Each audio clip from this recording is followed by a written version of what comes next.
जंगल को चीरती हुई एक चीख गूंजी।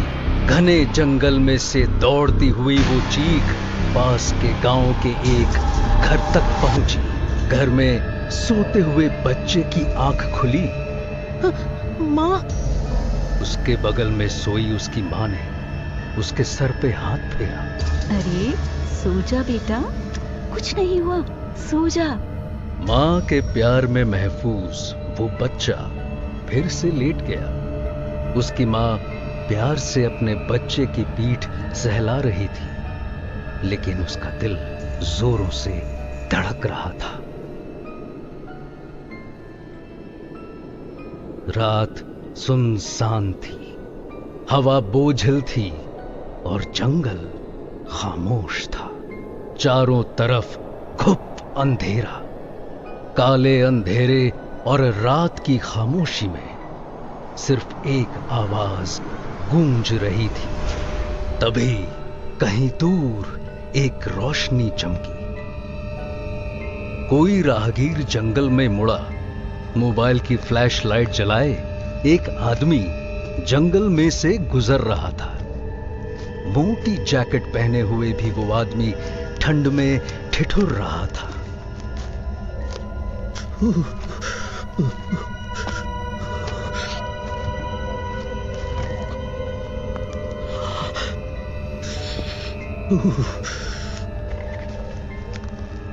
कहीं पहुंचने की जल्दी में उसके कदम तेजी से आगे बढ़ रहे थे कि तभी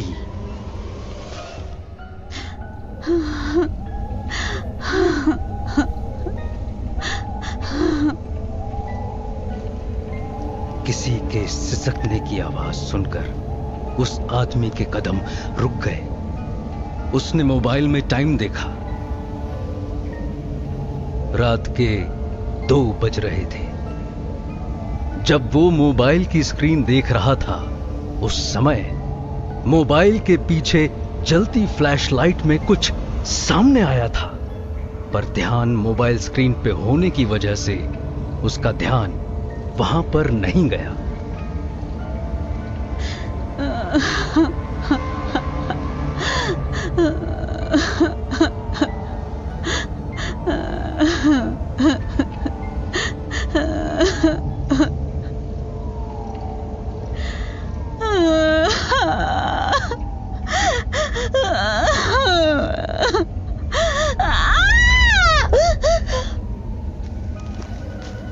उसने फिर तेजी से चलना शुरू किया।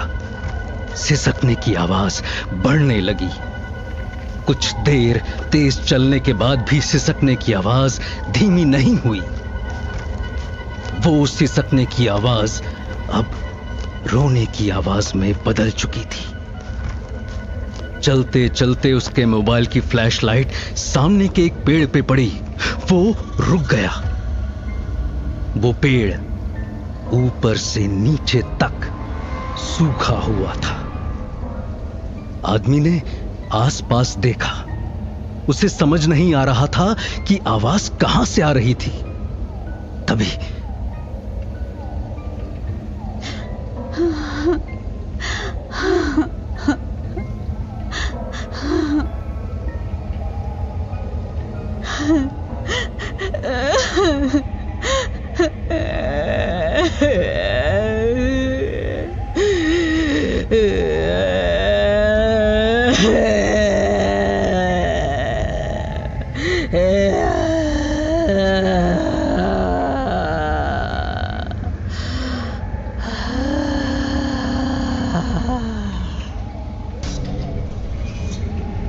तभी उसके शरीर में डर की सिहरन दौड़ी।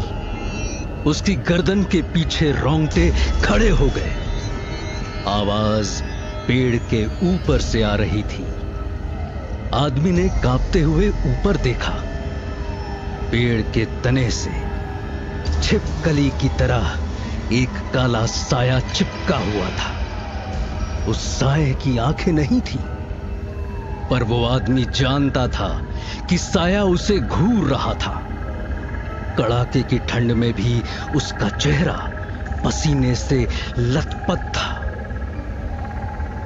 आदमी के हाथ से मोबाइल छूट गया। साया अब पेड़ से रेंगता हुआ नीचे उतरने लगा। आदमी ने अपना बैकपैक वहीं फेंका और भागा। वो जंगल में अंधाधुन भाग रहा था।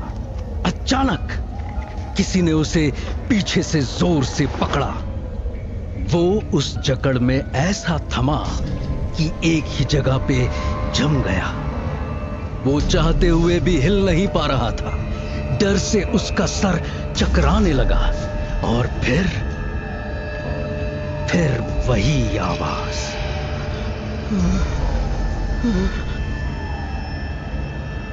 उसने सामने देखा। वहां वही पेड़ था जिसके बगल से निकलकर वो भागा था। वहीं उसका बैकपैक और मोबाइल पड़ा था। अगले ही पल उसे एहसास हुआ कि अब उसे किसी ने नहीं पकड़ा हुआ था। उसने पलट के देखा तो पीछे कोई नहीं था।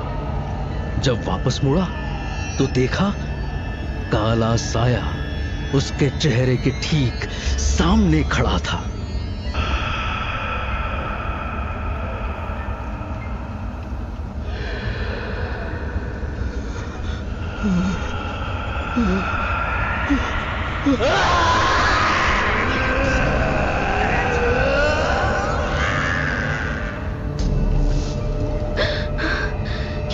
चीख कहां से? वो चीख जंगल से होते हुए पास की पहाड़ी पे एक होटल के कमरे की खिड़की से टकराई। अंदर सोई शिखा की आंख झट से खुल गई। उसने आधी नींद में सामने देखा। कमरा खाली पाके उसने आंखें फिर से बंद कर ली। अब जंगल खामोश था। क्या हुआ? मेरा दूसरा इयररिंग कहाँ है? Oh god Shikha, why don't you wear another pair? No यार, मैंने आज के लिए वो इयररिंग्स स्पेशली लिए थे। स्वीटी, अगर विश्वास तेरे इस डन अप फेस को देखने के बाद भी तेरे कानों को नोटिस करता है तो पहले तू मेकअप वाली से रिफंड मांग लियो। Here you go. तेरा इयररिंग सामने ही रखा था। अरे दिखाई नहीं मुझे। बेबू, तू प्यार में ना अंधी हो गई है। तुझे हम तो देख रहे हैं ना। डोंट बी चीजी यार। गीता मासी अभी भी नहीं आई ना?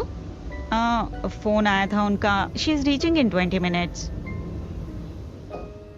गैंगटॉक में हरियाली के बीच पहाड़ी पे बसा गोल्डन गेट होटल सुबह की पहली किरणों में जगमगा रहा था। आज शिखा की एंगेजमेंट थी। ठंड की सुबह थी पर होटल स्टाफ एक्टिवली दोपहर के फंक्शन की तैयारियों में लगा हुआ था।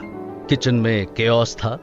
होटल मैनेजर हेड शेफ पे चिल्ला रहा था, ये रात का नहीं दोपहर का फंक्शन है। You know how behind the schedule we are. हो जाएगा सर। और वो मिठाइयों का कुक कहाँ है? कल रात आने वाला था ना? सर वो निकल तो गया था। रात को पहुंच जाना चाहिए था। मैं कॉल करता हूं उसे। हेड शेफ ने मोबाइल निकाल के कॉल लगाया।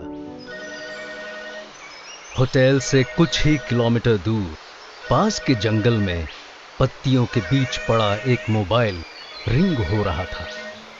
सब उस बजते हुए मोबाइल को सहमे हुए से देख रहे थे पर किसी ने आगे बढ़ के उसे छूने की हिम्मत नहीं की। पास के गांव के लोग जंगल में भीड़ जमाए खड़े हुए थे। गांव वालों में सबसे आगे काला कंबल ओढ़े और काला कुर्ता पैजामा पहने एक आदमी खड़ा था। उस 6 फुट लंबे आदमी का शरीर दुबला पतला सा था पर आंखें किसी चौकन्ने शिकारी जैसी एक्टिव थी। रात को जंगल में फंसा राहगीर उसके सामने जमीन पे पड़ा था। किसी ने उसका मुंह एक कान के सिरे से दूसरे कान के सिरे तक चीर दिया था। लाश के पीछे वही सूखा जला हुआ पेड़ था जिसके सामने वो मरा हुआ आदमी रात को आकर रुक गया था। यह ना आसपास के किसी गांव से नहीं है बाबा, वरना रात में जंगल में जाने की गलती नहीं करता। वो सामने पहाड़ी पे जो होटल है ना, शायद वहां काम करने वाला कोई नया आदमी है। था। धीरे से चलती हुई हवा की सरसराहट मानो कुछ कहने की कोशिश कर रही थी। बाबा ने सबको देखा। पुलिस को फोन कर दो। अरे पुलिस वाले ना हमने फिर से परेशान करेंगे, ये पहली बार थोड़ी है बाबा। इस गांव के किसी आदमी ने चोट नहीं पहुंचाई तो डरो मत मुखिया। इस आदमी का अंतिम संस्कार होना और उसके परिवार वालों को इसकी खबर मिलनी जरूरी है। ये कह के बाबा ने उस आदमी की लाश को फिर से देखा। उसके जबड़े का निचला हिस्सा उसकी छाती पे पड़ा हुआ था। उसके गले पे लगा खून सूख के काला हो चुका था। उसकी आंखें खुली हुई थी। उन आंखों में अभी भी खौफ था।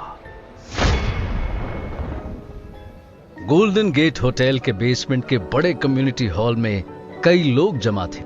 शिखा अपनी मां गीता मासी और फ्रेंड्स के साथ खड़ी थी। गीता की उम्र 48 साल थी। हाइट 5 फुट, भारी शरीर और गहरी काली आंखें। हमेशा की तरह उसने आज भी एक सिंपल कॉटन सूट पहना हुआ था। उसके गले में रुद्राक्ष की एक बड़ी सी माला थी।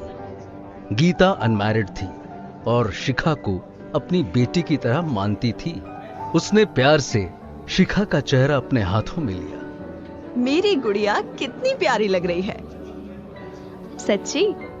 अच्छा मासी जरा चेक करो, मेरे दोनों कानों में इयररिंग्स है ना? हाँ हाँ है। शिखा की माँ ने भी उसके इयररिंग्स चेक किए। चीजें खोने की आदत हो गई है ना तेरी। क्या मम्मा, आज तो मत डांटो। इतने में चौकी के सामने मंत्र पढ़ रहे पंडित जी ने आवाज दी, अब लड़का और लड़की आगे आ जाइए। शिखा आगे बढ़ी और पंडित जी के बगल में खड़े विश्वास के सामने आ खड़ी हुई। Doctor Vishwas Singh, medium height, medium physique और अट्रैक्टिव नीली आंखें। उन नीली आंखों को जब शिखा ने पहली बार देखा था वो उनमें गुम सी हो गई थी। शिखा विश्वास की पेशेंट थी।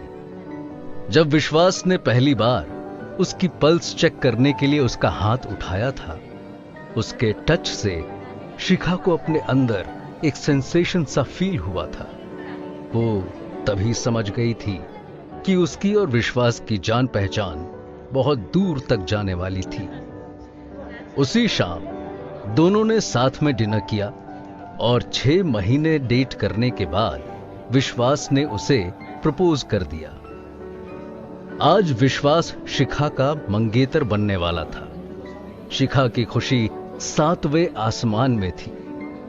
पंडित के कहने पर विश्वास आगे बढ़ा और उसने शिखा को अंगूठी पहनाई। शिखा ने प्यार से उस अंगूठी को देखा। वो विश्वास के परिवार में पीढ़ियों से चली आ रही खानदानी अंगूठी थी। विश्वास उसे देख के मुस्कुराया। जब शिखा की मां ने उसे पीछे से हल्का सा धक्का दिया तब उसे याद आया कि उसे भी विश्वास को अंगूठी पहनानी थी। उसने विश्वास का हाथ पकड़ा। तभी हॉल की लाइट चली गई। चारों तरफ अंधेरा छा गया। अरे लाइट कैसे जा सकती है? Shikha, Shikha are you okay? I am fine. It's so dark, can't see anything. तुम्हें कुछ दिख रहा है? No, even I can't see anything. लेकिन तुम डरो मत, मैं यही हूं। विश्वास ने शिखा का हाथ पकड़ा। अरे विश्वास, तुम्हारे हाथ इतने गर्म कैसे? ये बोलते हुए शिखा का ध्यान अपने पैरों पर गया। उसने देखा कि वहां 2 रोशनियां चमक रही थी। ये धीरे धीरे वो रोशनियां ऊपर उठने लगी। शिखा को अपनी सांस रुकती हुई सी महसूस हुई। वो पैनिक करने लगी।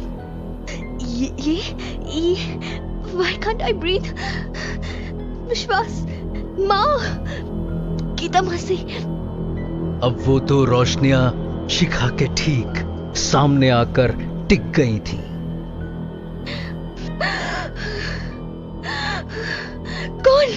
कौन? विश्वास, where are you?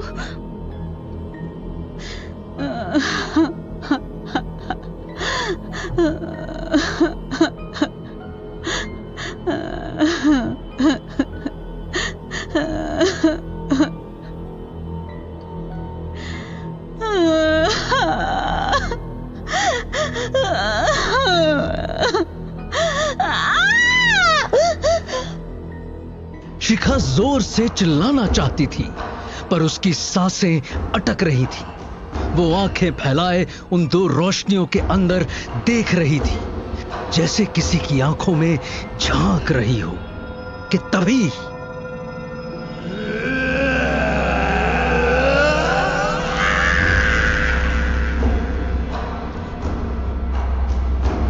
उस चीख ने शिखा के शरीर को पूरी तरह अपने काबू में ले लिया। वो सुन्न होकर थम गई। तभी अचानक हॉल फिर से रोशनी से जगमगा गया। जैसे ही सबने शिखा को देखा, क्या हुआ शिखा? बच्ची